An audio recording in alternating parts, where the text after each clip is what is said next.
Have you ever been at one of those crossroads in life where you're faced with a decision and whichever choice you make, you know it will change the direction of your life? Should I change job? Should I get married? Should I start a business? Should we start a family? I've been at a lot of crossroads, probably more than most. And the truth is I didn't understand their significance until I got to a point when the decisions I was making just weren't taking me forward anymore. I was going backwards quickly and I didn't know how to stop it.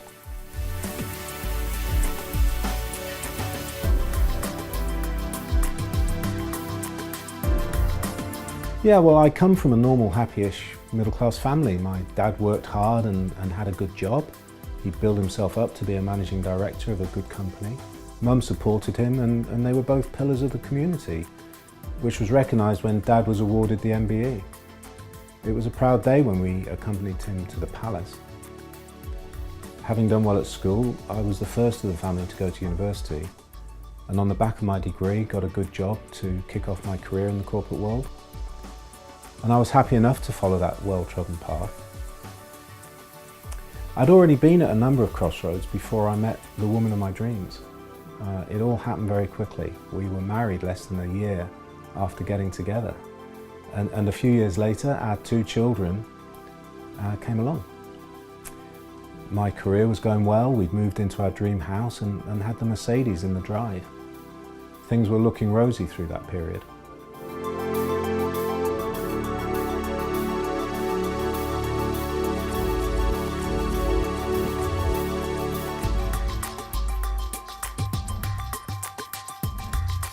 The lump on my neck had appeared about 6 months before my wife insisted I went to the doctor. I just wanted to keep things as normal as possible, so I didn't take any days off sick throughout my treatment. And when most of my hair had fallen out as a result of the chemo, I just shaved the rest off and carried on as normal. I was lucky, and 10 months later, when I was 42, I'd beaten the cancer. And getting the all clear really should have been the start of a new lease of life. But things weren't right, and deep down I knew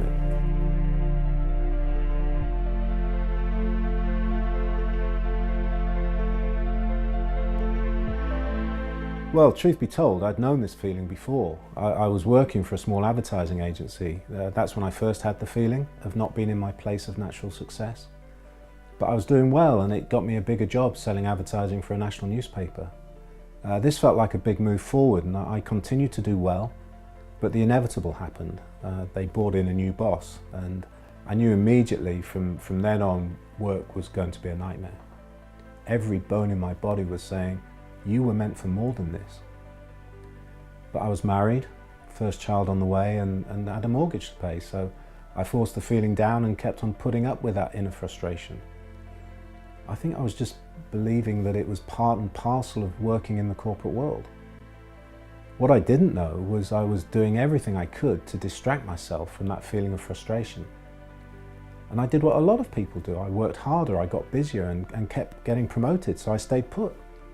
But after 15 years, I couldn't take it anymore. I just needed to get out.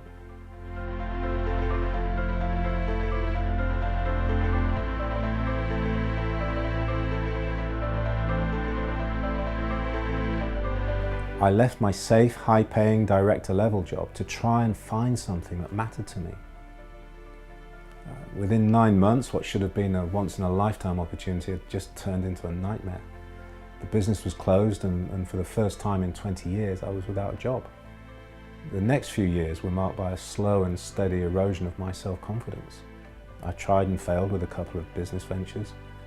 Eventually, I had to get another job and managed to get back into the corporate world.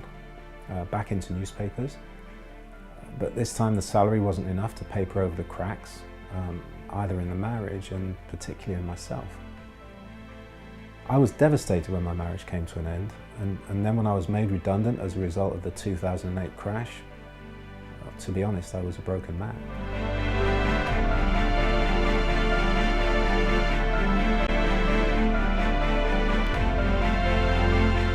That was the turning point, really, and in that moment I knew I had to take responsibility for what had happened.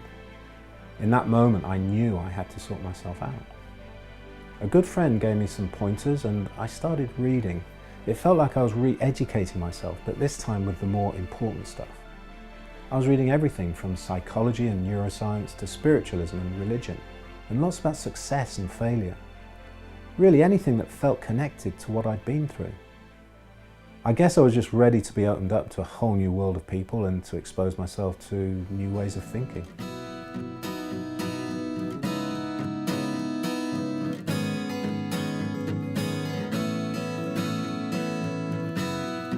It took a long time, but the learning and effort I put in started to come together. It was almost 2 years to the day after I decided to start my new business that I won my first client. And a few weeks later I had a second. Then I launched some workshops on emotional intelligence and people signed up to come, and I was doing some consulting work and that was growing. And I was starting to experience success again. Almost before I knew it, I'd written my first book about personal resourcefulness, and when I held the first printed copy in my hand, I was overcome.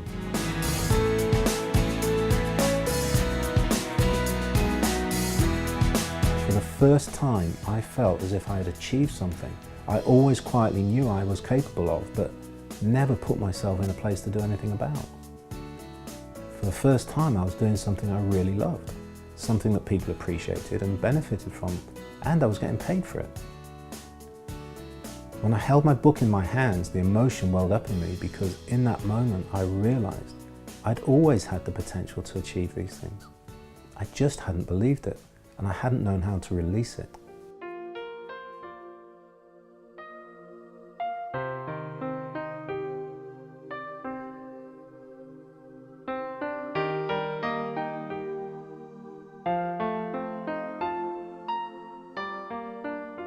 One benefit to come out of my redundancy was that I got to spend time with my dad in his final days.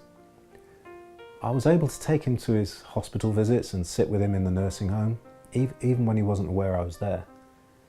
I often think back to the last day I saw him alive. He'd been a very successful man, but I'll always remember the words he said after he took early retirement because he'd just had his third heart attack. Thank God I don't have to do that anymore. He'd lived his life in frustration and fear, disconnected from the things inside him that could have given him joy and peace and fulfillment. And I know he did it for his wife, my mum, for me and my brothers. He'd lived a life of stress and anxiety, and for a large part of it, smoking and drinking had been his way of dealing with it. That's what led to him having 3 heart attacks by the time he was 53, and nearly killing him along the way. I came to realise that unwittingly I'd followed a very similar path. As I watched my dad decline over those last months, it was a massive wake-up call for me.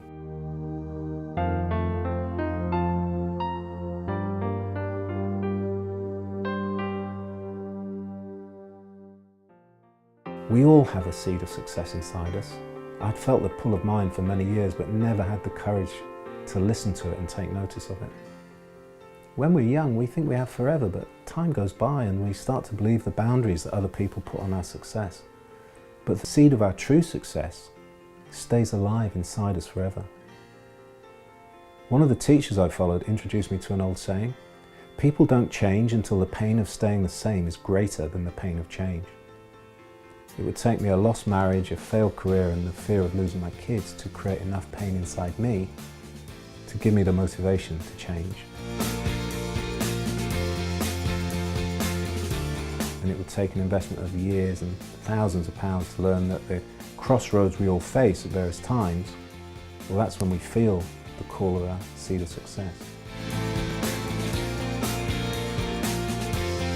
The question we all have to face is, do you recognise that call, and are you prepared to answer it?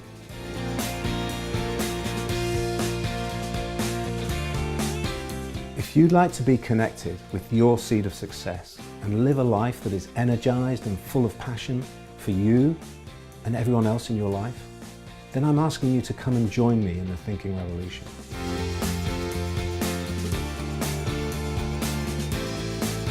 Some people are lucky and seem naturally connected and go on to achieve great success in their lives. But what about the rest of us?